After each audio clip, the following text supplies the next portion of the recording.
Good morning everyone, hopefully তোমরা সবাই খুব ভালো আছো, সুস্থ আছো। শুভ দিবার আমিও মোটামুটি বেশ ভালো আছি। তো আজকে হচ্ছে স্যাটারডে আর এখন বাজে হচ্ছে 8:20। তো ঠিক এখন থেকে আজকের ভিডিওটা শুরু করছি। তো তোমরা অবশ্যই দেখতে থাকো শেষ পর্যন্ত। আর যদি ভালো লেগে থাকে তাহলে অবশ্যই লাইক কমেন্ট আর শেয়ার করে পাশে থেকো। আমার একটি নতুন ব্লগে তোমাদের সকলকে অনেক অনেক ওয়েলকাম। তো আজকে স্যাটারডে, তো একটু দেরি করে ঘুম থেকে উঠেছি, মানে ওই 8:10 নাগাদ উঠলাম। তারপর ওয়াশরুম হয়ে এসে তোমাদের সাথে ভিডিওটা স্টার্ট করছি। যেহেতু স্যাটারডে আমার বেরোনোর কোথাও থাকে না, বাড়িতেই থাকি। আর সারাটা সপ্তাহ মানে সোম থেকে শুক্র আমি পুরো একদম পাক্কা 6টার সময় ঘুম থেকে উঠি এবং তাড়াতাড়ি করে সব কাজবাজ সেরে, মানে একটুও সময় পাই না, বেরিয়ে যাই। তো সেই জন্য শনিবার আর রবিবারটা আমি একটু দেরি করেই ঘুম থেকে উঠি। তো আজকেও রীতিমতো 8:20 বাজে, এখন অবধি বিছানা গোছায়নি। এই যে এখন আগে বিছানাটাকে গোছাবো, বিছানা ক্লিন করব, তারপরে হচ্ছে রান্নাঘরে যাব, কারণ আমার ছুটি থাকলেও শুভদীপের কিন্তু ছুটি না। এনিওয়ে, তো চলো আগে চটপট করে, এমনিতেও অনেকটা বেলা হয়ে গেছে, কাজবাজগুলো সেরে ফেলি। সকালবেলা ঘুম থেকে ওঠার পরে কিন্তু অনেকগুলো কাজের মধ্যে কিন্তু এটাও একটা কাজ, বিছানা পরিষ্কার করা, বিছানাকে ক্লিন করা, ঝাড়পোছ করা। কারণ ঘুম থেকে উঠে আগে এটা করা খুব ভালো, অনেক জায়গাতে দেখেছি শুনেছি। তো বিছানাটাকেই চেষ্টা করি আমি বা শুভদীপ যেই আমরা পারি বিছানাটাকে কিন্তু আগে গোছানোর চেষ্টা করি। রোজ আমি পারি না, কারণ শুভদীপই করে। আমি তো ঘুম থেকে উঠেই রান্নাঘরে আগে দৌড়াই। তো বেডটা বেশ ক্লিন রাখলে দেখতেও বেশ ভালো লাগে, কত সুন্দর পরিষ্কার পরিচ্ছন্ন। অন্য কেউ আসুক বা থাকুক সেটা আলাদা কথা, নিজেদেরও একটা ভালো লাগার ব্যাপার থাকে। তো সত্যিই খুব সুন্দর দেখতে লাগে, টান টান করে বিছানার বেড কভারটা আর কি সুন্দর করে টেনে বিছিয়ে রাখলে একটা সুন্দর গেট আপ লাগে, ঘরের একটা আলাদাই সৌন্দর্য দেখতে পাওয়া যায়। তো আমি ওই জন্য চেষ্টা করি, মানে আমি বা শুভদীপ ঘুম থেকে উঠেই আগে বিছানাটাকে ক্লিন করা, ঠিকঠাক করে আগে বেডশিটটাকে চারিদিকে একদম মানে ঠিকঠাকভাবে পুট করা, বিছানার বালিশগুলো, কুশনগুলো, সেগুলো সমস্ত কিছু একদম পারফেক্টভাবে পারফেক্ট জায়গায় রাখা। রান্নাঘরে এসে আগে ভাতটা বসিয়ে দিয়েছি। আর শুভদীপ এখানে হচ্ছে হেঁটে বাড়ি এসে একবারে স্নান টান কমপ্লিট করে, ঘরেও যা কাজ বাজ সমস্ত কিছু কমপ্লিট করে নিয়ে পুজো দিতে বসেছে।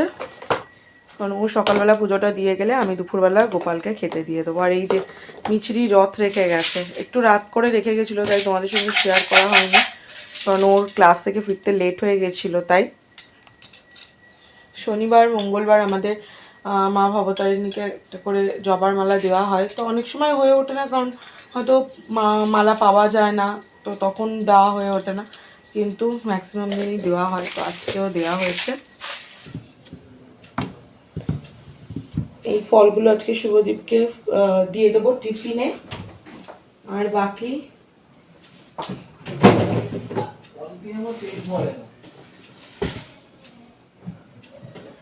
এখানে কালকে আমি ফেরার সময় নিয়েছিলাম একটু কাঁকরোল, তাই একটু কাঁকরোল কাটছি, কাঁকরোল ভাজবো, যেটা আমার তো ভীষণ প্রিয় কাঁকরোল ভাজা। আর সারা সপ্তাহে সেইভাবে তিতো টিতো খাওয়া হয় না, তাই ভেবেছি কালকে রবিবার আছে একটু ভালো করে শুক্তো বানাবো। ভালো করে মানে ওই একটু মোটামুটি যা সবজি আছে সেগুলো দিয়ে একটু শুক্তো বানাবো, আর আজকে একটু উচ্ছে ভাজবো।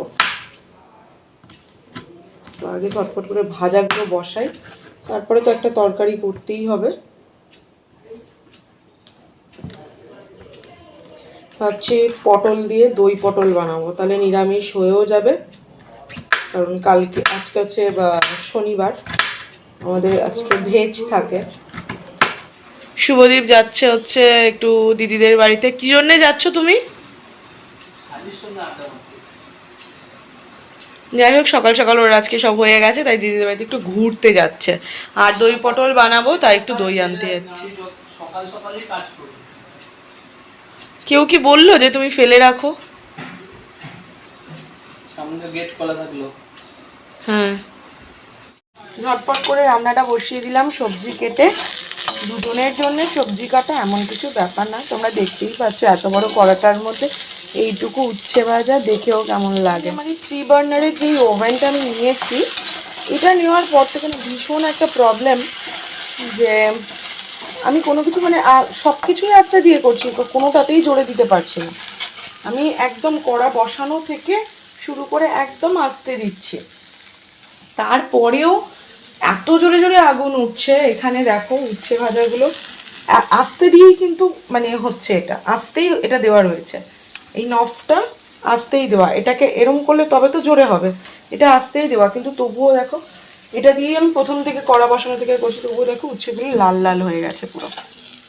মানে ওই ওভেনের এই ওভেনের অনেক ডিফারেন্স। আমি জানি না কি করে এর এই মানে তাপটা কমাবো, তাও এটা একদম ছোট বার্নারটা, এটা এটা একদম ছোট যেটাতে হচ্ছে, এটা তার থেকে একটু ছোট, আর এটা সব থেকে বড়। তো মানে ভীষণই প্রবলেম। আমি ভাতটাও করলাম, ভাত নামিয়ে ফেলেছি, ভাতটাও আমি করলাম এই মানে মাঝারিটাতে, সেটা আমি সম্পূর্ণ আস্তে দিয়ে করলাম, এবং এমন কিছু তাড়া মানে সময়ও লাগে না, খুব তাড়াতাড়ি হয়ে যায়। এনিওয়ে, তো আমি উচ্ছের সাথে একটু আলু অ্যাড করেছি, কারণ এই আলুটা না আমি অন্যরকমভাবে কাটতে গেছিলাম অন্য একটা তরকারিতে, তো হট করে মাঝখান থেকে ফালিটা পড়ে গেছিলো, সেই জন্য আমি উচ্ছের সাথেই আলুটাকে ছোটো ছোটো করে কেটে দিয়েছি। উচ্ছে দিয়ে আলু দিয়ে ভাজা বেশ ভালোই লাগে। আর তোমাদের কার কার এই সমস্যাটা তোমরা ফেস করেছো 3 বার্নারের ওভেনে, আমাকে একটু প্লিজ জানিও। আর কীভাবেই বা এইটার তাপটা একটু কমবে বা কতদিন রান্না করার পরে কমবে, সেটাও আমাকে একটু প্লিজ জানিও তোমরা। তুলে নিয়েছি, আবারও একটু তেল দিয়ে কড়াইতে কাঁকরোলগুলো ছেড়ে দিচ্ছি। কাঁকরোলটা এবার একটু ভেজে নেব।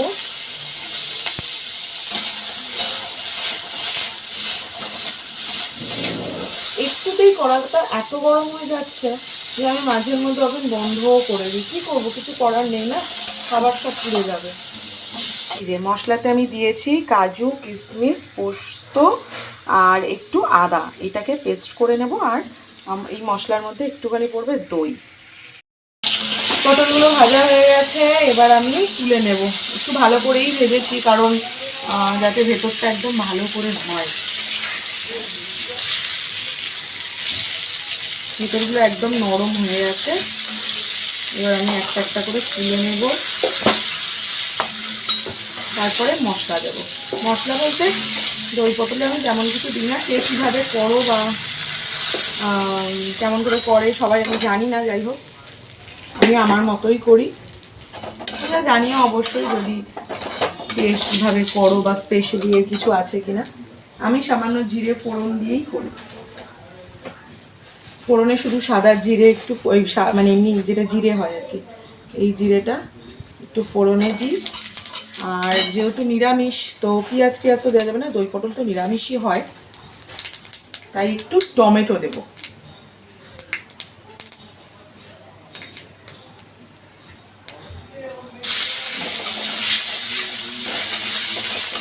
টমেটোটা একটু গলে যাবে, তারপরে দেব এই মশলাটা দিয়ে দিলাম।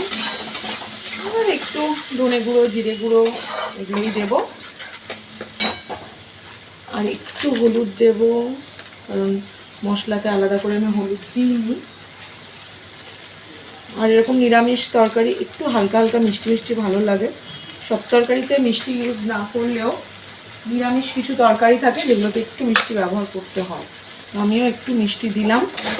আর এরকম দই পটল যেরকম করতে গেলে, যেহেতু মানে দইটা তো টক, সেটা একটু মিষ্টির প্রয়োজন হয়, নাহলে ফ্লেভারটা ঠিক আসে না।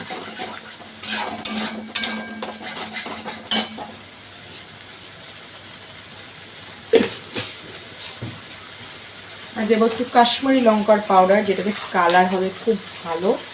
আর এরপরে দইটা দিয়ে দেবো।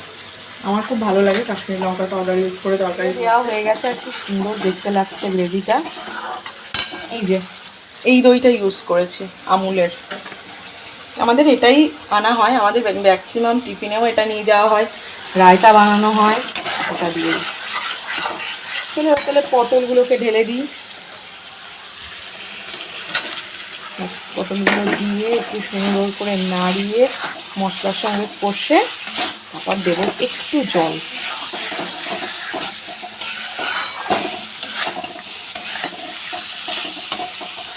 শুভদীপের খাওয়া দাওয়া কমপ্লিট, তাড়াতাড়ি করে রান্নাবান্না সেরে ওকে খেতে দিলাম। তো আজকে দই পটলটা কেমন হয়েছে বলো? সব কিছু ব্যালেন্স ছিল। কারণ রোজই আমাকে শুনতে হয় নুন বেশি, কারণ সবাই যতটা নুন খায় মানে Actually সবার ব্যাপারটা না, মেন সবাই রান্না করার সময় একটু টেস্ট করে নুনটা ঠিকঠাক আছে কিনা, কম বেশি আছে কিনা, কিন্তু দেবযানী সেই জিনিসটা করে না। না, এটা করতে নেই, রান্না করতে করতে গালে দিতে নেই, এটা একটা ব্যালেন্স করে করতে হয়। আর নুন যদি কম হয় কিংবা একটু বেশি হয় মাঝে মধ্যে একটু মানিয়ে নিতে হয়। নুন বেশি কম হলে মানানো যায়, কিন্তু নুন বেশি হ্যাঁ হলে ডেফিনেটলি টেস্টটা সেটা, মানানো কিন্তু কেউ কোনোদিনও এটা যায় না। ইচ্ছে করে করে না। একটা নুন বেশি হলে খাওয়াটা পুরোই নষ্ট হয়ে যায়। একদমই তাই, কিন্তু কম হলেও আমাকে শুনতে হয়, আবার বেশি হলেও আমাকে শুনতে হয়। তো যাই হোক, এমনিতেও নর্মালি মানে আমরা সবাই প্রত্যেকটা মানুষ যেরকম আমরা একটা ব্যালেন্সের নুন খাই, ও সেটা খায় না। মানে ওর জন্য তরকারি করতে গেলে একেবারেই আলুনো আর হচ্ছে আঝোলা এই দুটো করতে হয় ওর জন্য। রান্না শেষ, শুভদীপের খাওয়াও শেষ, তাই এখন আমি এগুলো একটু পরিষ্কার করব। এই ওভেনটা পরিষ্কার করব, এদিকে বাসনও রয়েছে অনেক, এগুলো সব মাজা ঘষা করব। আর মিছরির জন্য এই যেখানে 2 পিস পাউরুটি ছিল, তো ভাবলাম ওর জন্য একটা স্যান্ডউইচ বানিয়ে নিয়ে যায়, কারণ ও ভীষণ ভালোবাসে খেতে স্যান্ডউইচ। তো চলো আগে এই সমস্ত কাজবাজগুলো সেরে ফেলি, তো তারপর তোমাদের সাথে কথা বলছি। রান্না করার পরে প্রচণ্ড তেলচিট হয়, মানে রান্না করতে করতে করতে করতে না এই দেয়াল টেয়ালগুলো এত তেলচিট হয়ে যায় যেগুলো মাঝে মধ্যে একটু পরিষ্কার করতে লাগে। আর এগুলো যদি মোটামুটি হাতে সামনে, মানে যখন রান্নাটা কমপ্লিট হলো একটু করে নিলাম, তখনই কিন্তু করা হয়, না তো কিন্তু আর হয়ে ওঠে না।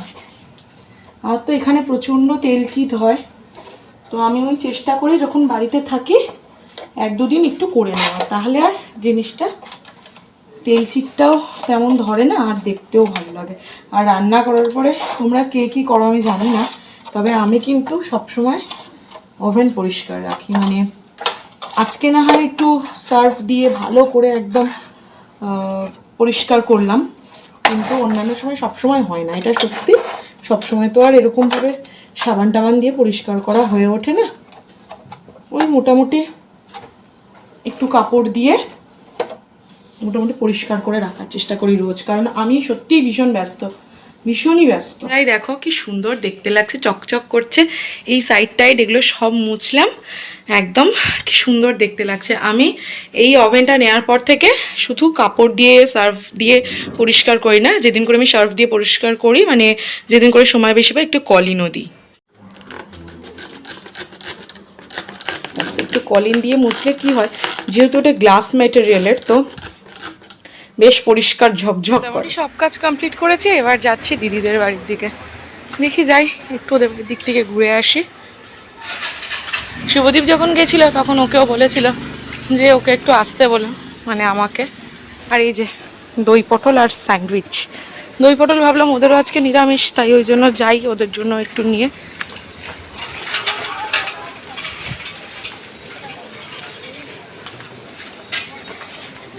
দেখি স্যান্ডউইচটা পেয়ে মিষ্টি কতটা খুশি হয়।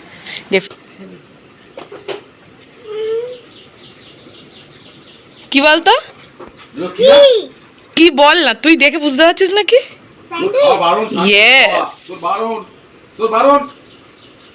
বল এটা কি আর সেই মিয়ামরের মতো অত এটা তো সিম্পল করে বানিয়েছে, আর এটা তো ভেজ।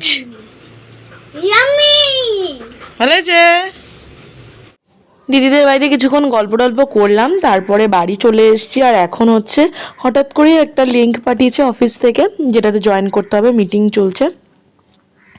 তো এখন আমি একটু মিটিংটা সারবো, একটু সময় লাগবে, ঘন্টাখানেক সময় লাগবে। যাই হোক, তো এটা কমপ্লিট করে তারপরে যাব স্নান করতে। আর স্নান করার আগে একটু জামা কাপড়ও কাচবো, তো জামা কাপড় কেচে স্নান করব, একটু বেলা হবে। চলো ততক্ষণ তাহলে মিটিংটা আগে কমপ্লিট করি, তারপরে তোমাদের সঙ্গে পরে কথা বলছি। স্নান করে এসে এবার আমি গোপালকেও সেবা দিয়ে দিয়েছি, চিড়ে আর মিছরি দুপুরের অন্নভোগ। আর আমিও এবার খাবো, অনেকটা বেলা হয়ে গেছে। তো সকালে কি রান্না করেছি তোমাদের সাথে শেয়ার করেছি, তাই রিপিট করলাম না।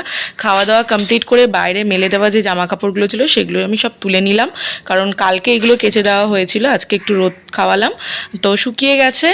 আর বাইরে এতটা রোদ না, মানে জাস্ট ঘেমে গেলাম জামা কাপড়গুলো তুলতে গিয়ে। তোমরাই দেখো কি রোদের তেজ, মানে সাংঘাতিক রোদ, মানে রাস্তা থেকে ভাব ভাব উঠছে।